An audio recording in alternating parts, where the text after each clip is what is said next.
Bienvenue à toutes et à tous. Aujourd'hui, on en est à notre 7e atelier de travail sur 11, donc on a encore un petit peu de chemin à faire ensemble. Donc hier, on a travaillé sur la question de la résilience à la fois organisationnelle. On a proposé un petit autotest sur la résilience organisationnelle. Et on a parlé aussi de résilience territoriale, territoriale au sens large du territoire. Donc, ce n'est pas nécessairement le territoire comme on entend communément un territoire géophysique ou administratif, mais d'un territoire qui pouvait s'appliquer aussi à une entreprise ou un secteur, une dimension plus locale. Aujourd'hui, ce matin, on va travailler plus un outil qui s'inspire des théories de la transition. Depuis le début de son existence, le RATAV en fait, a comme objectif d'œuvrer à la transition large du territoire de l'arrondissement de Verviers avec la porte d'entrée qui est l'alimentation. Donc, l'alimentation est un appui pour une plus grande résilience et transition du territoire. Et donc le projet TerraLab a été initié par le RATAV dans ce contexte pour mener une recherche-action autour de la collaboration qu'on estime être un des leviers majeurs d'une plus grande résilience territoriale. TerraLab est donc né d'une mixité de constats et d'envies, mais principalement, premier constat, c'est que la plupart des acteurs, en fait, c'est une tendance de société, à approcher des questions de territoire, des questions de transition, des questions de résilience, avec une approche en silo, c'est-à-dire thématique par thématique, sujet par sujet, et avec une pensée linéaire qui est vraiment notre manière classique de société de penser. Cause, conséquence, il y a un problème, on va chercher directement la solution plutôt que de chercher à comprendre les causes profondes de ce problème. L'envie derrière ça, du coup, c'est de venir, en fait, en proposant une approche méthodologique différenciée, nouvelle, qu'on appelle la pensée systémique. Alors on parle tous de système et de systémique, mais en fait c'est beaucoup plus que juste le fait que les éléments ou que les sujets soient interconnectés entre eux. C'est vraiment lié à une approche, une théorie générale beaucoup plus complexe. Alors, on avait plusieurs axes de travail, mais principalement, on s'est concentré sur ce qu'on a appelé un collectif explorateur, c'est-à-dire un groupe d'une quinzaine de personnes qu'on a sélectionné intentionnellement, avec une diversité de genres, une diversité de professions et donc de regards sur des sujets, et une diversité aussi en termes de provenance sur le territoire de l'arrondissement de Verviers. Et la recherche-action, principalement, en fait, s'est orientée sur eux, en visant en fait, à nourrir leurs pratiques et leurs postures au travers d'outils issus de l'approche systémique et du vivant. Donc, c'est en les invitant à se poser des questions et à travailler autour des questions de transition, de territoire, de résilience, sur un sujet principalement qui était la collaboration.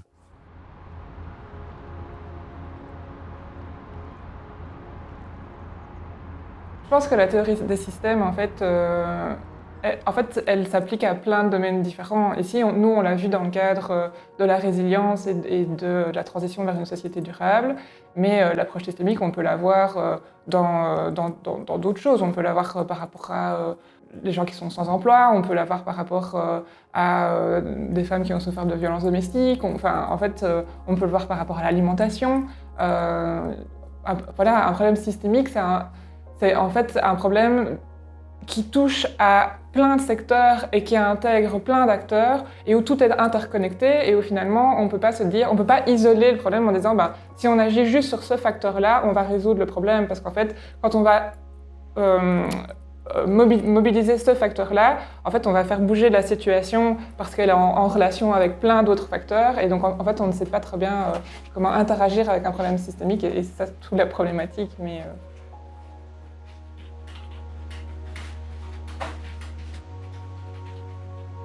Donc je me suis embarqué en fait dans l'aventure de TerraLab avec gourmandise et avec beaucoup d'intérêt. C'était d'abord une aventure intellectuelle de questionnement en fait sur le rôle du territoire, la place du territoire et la place de la transition en fait dans ce territoire. On vit dans une société où les crises se superposent, crise économique, crise sociale, crise environnementale, crise liée au climat. On a vécu ces dernières années toute une série de troubles, depuis les inondations, en passant par le Covid, et maintenant une crise économique sans doute la plus profonde depuis la guerre. Travailler en fait ces questions de la complexité et y être sensibilisé, m'aide tous les jours en fait dans mon boulot.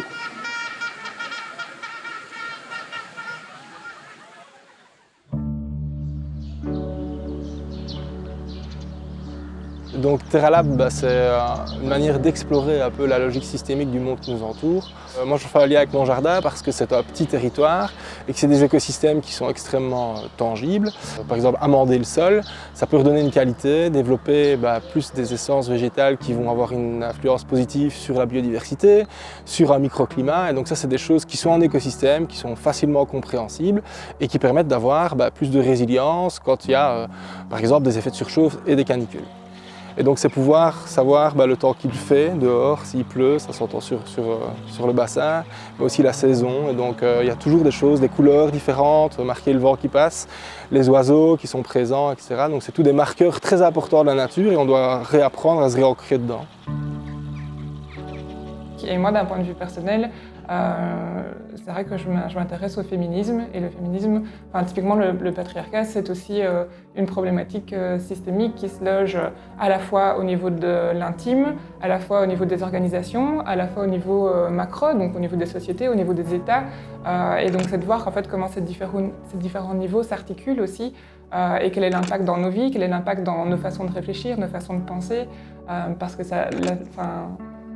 une approche systémique, ça vise à déconstruire ça aussi, en fait, comment le système il s'appuie sur nos façons de réfléchir, nos façons d'être au monde, en fait.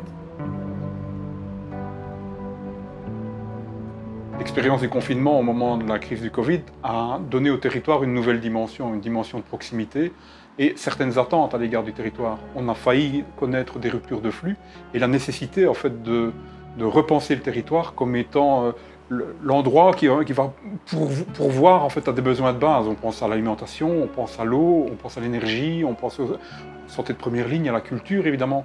Et l'intérêt en fait, de réfléchir à ces questions-là ensemble dans le cadre d'un laboratoire comme TerraLab, c'est de confronter en fait, des points de vue qui sont complètement différents et d'essayer d'approcher à la fois la complexité, mais aussi le système en fait, sur lequel repose le territoire et la manière dont il fonctionne. Dernière chose en fait, qui me tient extrêmement à cœur et qui est vraiment une des richesses de cette expérience et de ce laboratoire, c'était la confrontation avec des acteurs que je n'avais pas l'occasion de rencontrer pour la plupart, en tout cas dans l'exercice de ma profession, dans mes contacts, et ça permet vraiment de nouer en fait, des contacts avec des gens qui partagent au moins une discussion autour d'un projet qui est celui du développement territorial.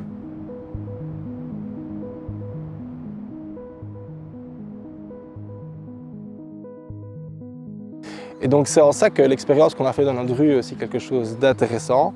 La commune a dû exproprier pour rénover la voirie. Et donc il fallait redéfinir, maintenant que la voirie devenait publique, comment est-ce qu'on réinventait cet espace rue. Et donc concrètement, on a rediscuté, donc il y a eu plusieurs réunions, donc c'est un petit exercice de démocratie avec entre voisins sur ce qu'on voulait. On ne s'entendait pas toujours forcément entre la place de la voiture, la place des enfants, la place du jeu. Des rencontres avec la commune qui avait des exigences qui étaient techniques, qui avait un cahier des charges qui était lancé, etc. Et on est arrivé à un compromis qui était de faire un espace partagé. Donc d'abord un espace pour les enfants, pour jouer, pour les piétons, pour les voisins, pour se rencontrer, pour boire un verre le vendredi soir, même sur la rue.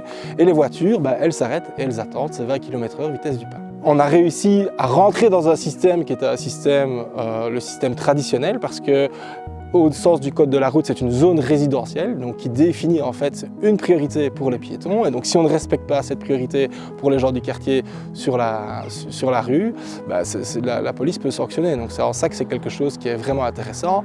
Comme on dit dans TerraLab, il y a des modèles mentaux et des structures qui se répètent, des patterns qu'on répète toujours. La configuration spatiale des lieux ne se prête pas vraiment à un espace partagé. On aurait préféré avoir juste 4 mètres pour les services d'intervention, pavés pour que l'eau puisse rentrer et beaucoup plus de zones végétales. Mais c'est un compromis, une première expérience. Ça permettait d'expérimenter d'autres systèmes de relations entre le public, le privé et une nouvelle expérience de démocratie.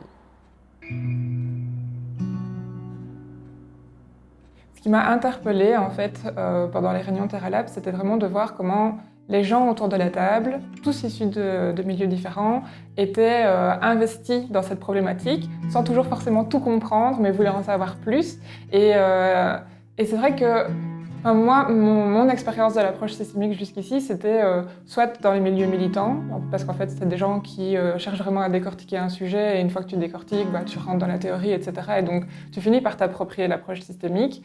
Mais sinon, au-delà de ça, dans les dîners de famille ou dans les dîners avec les amis, c'est pas forcément facile de parler de ça et c'est pas forcément facilement définissable et en fait ça demande du temps de pouvoir expliquer ce que c'est et là ouais de voir les gens qui en fait quand ils prennent le temps découvrent toute la richesse de cette approche là moi ça m'a donné des idées pour après quoi simplement.